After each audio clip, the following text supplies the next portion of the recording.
Perkenalkan, saya Yohanes Juruminus Roma dari Prodi Agroteknologi dengan NIM 2025610003. Jadi di sini saya akan menjelaskan atau membahas tentang penyakit pada tanaman, lebih tepatnya tanaman timun.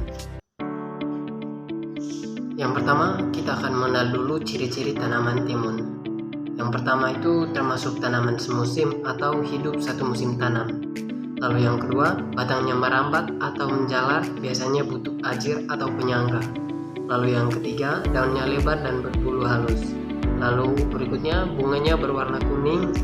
Dan yang terakhir itu buahnya memanjang, berwarna hijau.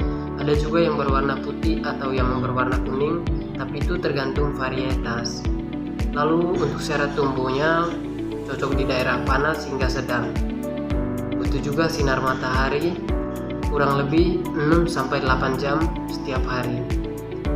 Untuk tanahnya cocok di tanah gembur, subur, dan drainase yang baik. Untuk manfaatnya sendiri, timun itu ada banyak manfaat. Yang pertama itu baik untuk pencernaan, menyegarkan tubuh karena kandungan airnya tinggi. Lalu yang ketiga, mengandung vitamin C dan antioksidan. Lalu yang terakhir, sering dipakai untuk perawatan kulit alami. Sekarang kita membahas tentang patogen pada tanaman timun. Yang pertama itu patogen jamur. Patogen jamur atau fungi. Ini yang paling sering menyerang tanaman timun. Yang pertama ada embun tepung. Daun tampak putih seperti ditaburi tepung, airnya mengering. Lalu embun bulu, bercak kuning di permukaan daun, bagian bawah ada lapisan abu-abu. Lalu yang berikut, layu fusarium atau fusarium wilt. Tanaman layu meski tanah cukup air atau membulu tersumbat. Lalu yang berikut ada antraknosa, bercak coklat pada daun dan buah. Lalu yang kedua ada patogen bakteri. Yang pertama layu bakteri atau bacterial wilt. Layu mendadak, sering tidak pulih. Lalu ada juga bercak daun bakteri atau bacterial leaf spot. Bercak kecil berair lalu mengering. Lalu yang terakhir ada patogen virus. Yang pertama virus mozaik mentimun. Daun belang hijau kuning, keriting, pertumbuhan kerdil atau pertumbuhannya lambat. Lalu ada virus kuning atau Gemini virus, daun menguning dan tanaman kerdil. Untuk cara penyebaran patogen sendiri itu disebabkan ada beberapa hal. Yang pertama air hujan dan percikan tanah. Lalu yang kedua ada benih yang terinfeksi.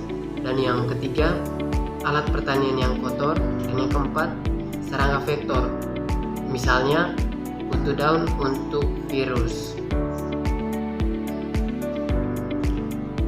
Namun dari adanya patogen tersebut atau penyakit pada tanaman tersebut, ada beberapa pencegahan dan pengendalian supaya tidak terjadinya penyakit pada tanaman timun. Yang pertama itu gunakan benih sehat dan varietas tahan. Lalu yang kedua, rotasi tanaman atau jangan terus tanam timun di lahan yang sama. Lalu yang ketiga, jaga kebersihan lahan dan alat. Lalu yang keempat, atur jarak tanam agar tidak lembab. Lalu yang kelima, kendalikan hama pembawa penyakit. Dan yang keenam, cabut dan musnahkan tanaman yang terinfeksi berat.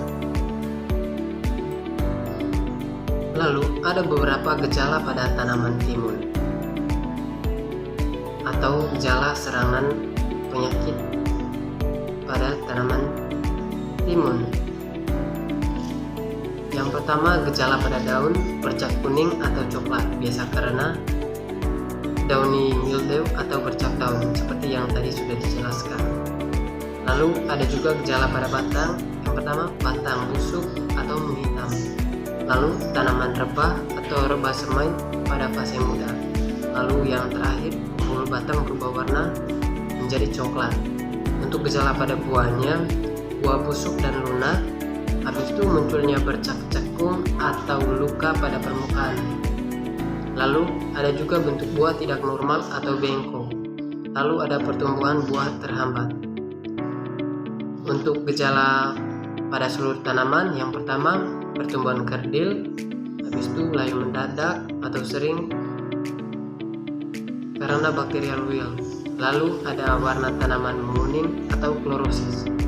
Dan yang terakhir, tanaman mati sebelum panen.